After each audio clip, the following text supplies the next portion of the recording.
guérison-là. Il y a des gens qui souffrent dans leur coin, ils ne savent pas comment s'en sortir. Et parfois, le fait d'en parler, le fait de parler de ce que vous avez vécu, permet de sauver des vies, je vous assure. Donc, vraiment, profitez parce que le fait de permettre à quelqu'un d'autre d'accéder à de telles informations, ben, vous recevez aussi votre bénédiction. Voilà, ma tante. Alors, papa, je commence par toi. Je vais me mettre à côté de toi, ça sera plus simple. Alors, comment ça s'est passé pour toi? Comme ça, hein, quand je passe par les gens, oui, je voudrais remercier la communauté Kemonto-Guavi pour ce magnifique événement. Et je voudrais aussi dire que nous trouvons dans un environnement magnifique. C'est la première fois que je me trouve dans ce type de la forêt, quoi. Et comme vous avez pu remarquer, je suis rentré dans le bassin, comme a dit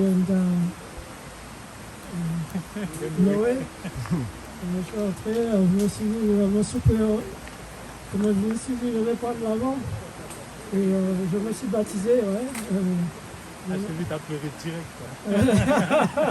Il est rentré. Il est rentré, il a pleuré direct, avant tout le monde. Oui, effectivement, j'ai pris l'affaire très au sérieux. Et quand le gars a commencé le rituel, hein, si je peux dire, effectivement, je suis rentré directement et puis je me suis lâché, quoi, parce qu'il fallait se lâcher. Hein. Et effectivement, tout s'est parti et puis ça s'est bien passé. Excusez-moi, je suis un peu émotif, hein, je suis un peu émotif.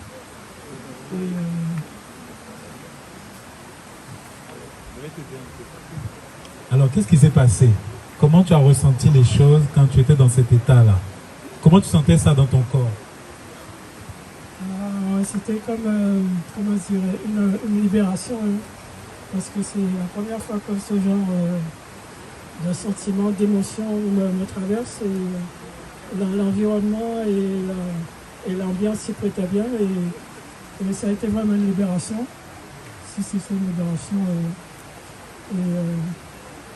Oui, une libération. Une libération. Attends, papa, Zola. Zola. Alors, les Bangui, vraiment, moi je suis content parce que j'ai vu des gens chialer, c'était bien. Non, mais Mamba, c'est pas un jeu, ça pleure. Et je suis très content que vous soyez lâchés. En tout cas, pour ceux qui ont réussi à se lâcher. Parce que je vous assure, après, la vie n'est pas pareille. La dernière fois, on était dans la forêt. Et il y a une dame qui... Alors, je ne sais pas s'il est où, papa. Il y a un papa qui s'appelle Gustave, il est avec sa femme. Sa femme a retrouvé ses rêves. Le fait de s'enraciner, elle a retrouvé les rêves. Elle se rappelle de ses rêves à nouveau. C'est-à-dire que le problème d'ancrage, ce n'est pas seulement le Mwelo Muzizi. Il y a le Mwelo Muzizi, et il y a le Mwelo Mukumba, et il y a le Mwelo Ntangu. C'est-à-dire que la mémoire, le fait de réparer les Mwelo, vous permet de vous connecter au Mwela. On se connecte à la matrice de l'âme par les bimwelo. Donc les Bangui, pour ceux qui ont encore des Kaboulas, vous êtes les bienvenus pour partager avec tout le monde. Maman, viens. Galise, beauté maman. Alors, comment s'est passée ta méditation? Alors, je vais essayer de raconter. Je suis généralement pas très bavarde. Et en tout cas, je tenais surtout à dire Matondo, parce que moi, quand ça a commencé, je me suis dit, mais non, Lise, tu gères, ça va aller, je gère. Et au fait, merci d'être venu voilà. En tout cas, c'était juste un grand nettoyage. Hier, j'ai fait une sortie, ça s'appelle une méditation forêt. Et avec des intentions. Et j'avais mis comme intention un nettoyage, que je me nettoie. Et je pense que ça a été entendu. Et ça a été vraiment un grand nettoyage. J'avais beau me dire, mais j'arrivais pas à contrôler quoi que ce soit. Ça, je sentais qu'il y avait quelque chose qui devait sortir, qui devait partir d'en bas. Ça sortait d'en bas. Et ça devait monter, pour être recraché. J'ai beaucoup craché, j'ai beaucoup pleuré. Et pendant que je pleurais, je me rappelais que quand j'étais gamine, je pleurais tout le temps. Il y avait un voisin qui m'appelait hey! Comme ça, parce que je passais le temps à pleurer. Je pleurais tout le temps, gamine. Et là, ça m'est revenu. Je me suis dit, oula, je suis en train de vivre. Je repensais à ça et ça pleurait. Mais c'était. D'ailleurs, j'ai commencé en Allemagne, ce processus. Et je sais que c'était pas fini. Je sentais que c'était pas fini. Mais là, je sens vraiment que. Ouais, j'ai l'impression d'être quelqu'un d'autre. Ouais, vraiment. Ouais, il y a quelque chose qui est parti. Voilà. Et d'ailleurs, alors, je vois pas forcément. Je ressens en général, je vois pas trop. Mais je sais que. Je sais pas, j'étais en pleine discussion. Et je sais que je disais, ok, j'ai compris. Oui, j'ai compris. Ça y est, j'ai compris. En tout cas, grand Matondo à vous. C'est magnifique ce pèlerinage. Merci, maman. Matondo, maman. Alors, les Bangui, je voulais vous raconter un petit kaboula de quelque chose que j'ai vécu avec la purification des mémoires. Parce que moi, j'ai déjà fait un travail, mais je voulais vous faire un petit kaboula pour que vous vous rendiez compte à quel point des petites choses comme petite maman Lise, que un voisin qui lui disait hey, mais en fait pour nous c'est rien, mais imaginez pour un enfant. Il y a des choses, des blessures qu'on a vécues. Si je vous assure, si vous découvrez les blessures, vous allez dire non, ça peut pas être ça, parce qu'il y a des blessures qu'on a vécues qui ne sont rien pour un adulte, mais pour un enfant c'est grave. Il y a un Bangui, il y a un papa à qui j'ai fait un soin d'eau. Alors je lui ai expliqué tout ça. Je lui ai expliqué comment moi j'avais vécu. Alors ma blessure à moi, c'était quoi?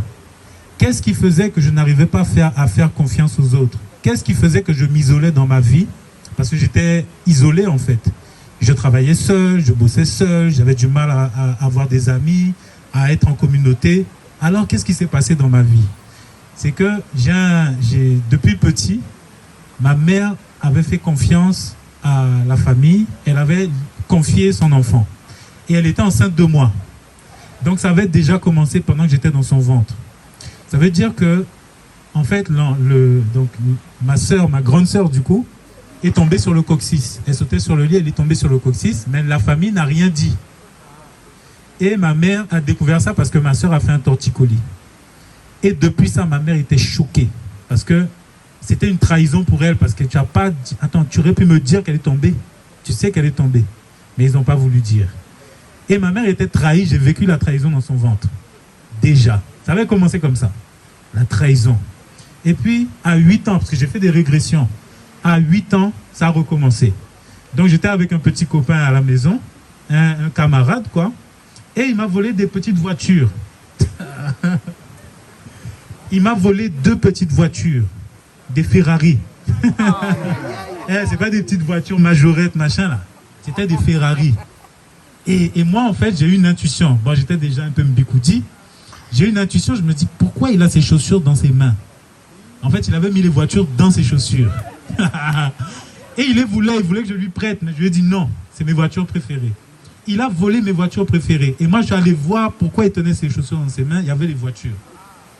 Les Mpangui, depuis... Alors, les guides m'expliquent, en fait, à travers le gars qui me fait le soin, les guides m'expliquent que depuis ça, je ne fais confiance à personne. C'était comme une confirmation de la blessure que j'avais vécue dans le ventre de ma mère. Et pour 2 petites voitures de rien du tout, toute ta vie, tu vis isolé. Tu ne fais confiance à personne. Je vous assure, parfois, on se dit, mais c'est ridicule. Mais c'est ça, les blessures, parfois. Bon, il y a des gens qui ont vécu des choses atroces. Mais le résultat est le même. C'est-à-dire que, atroce ou pas atroce, ta vie est bloquée. Et depuis ça, je ne pouvais pas. Alors, je devais apprendre à travailler avec d'autres personnes. Donc, il fallait apprendre à faire confiance. Donc, je devais aller voir ces choses. Mais je vous assure, j'étais choqué. Pour 2 petites voitures, toute ta vie est bloquée. Bloquée. Tu ne fais confiance à personne. Et après, c'était trahison sur trahison. Toute ma vie, c'était des trahisons. Et là, tu confirmes, tu dis non, l'humain n'est pas bon. Pour 2 petites voitures. Donc, les Mpangui, la guérison, ce n'est pas ce qu'on pense. On n'a pas tous été battus, on n'a pas tous été massacrés, violés ou je ne sais pas quoi.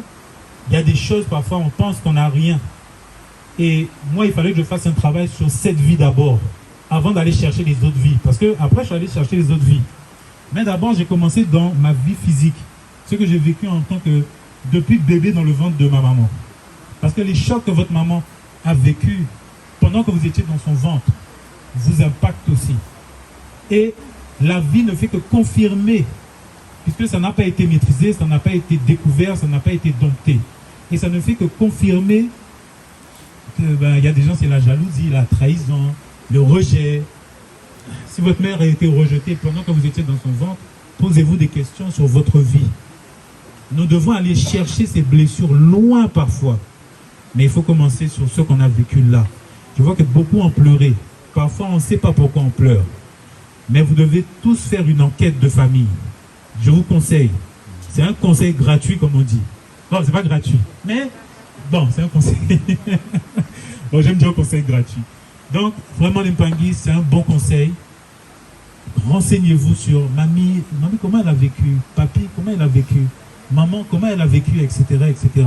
Je vous assure, vous allez découvrir des choses incroyables. Et si vous pensez être hors de ça, vous vous trompez lourdement. Même si ça n'est pas encore activé, ça peut s'activer un jour.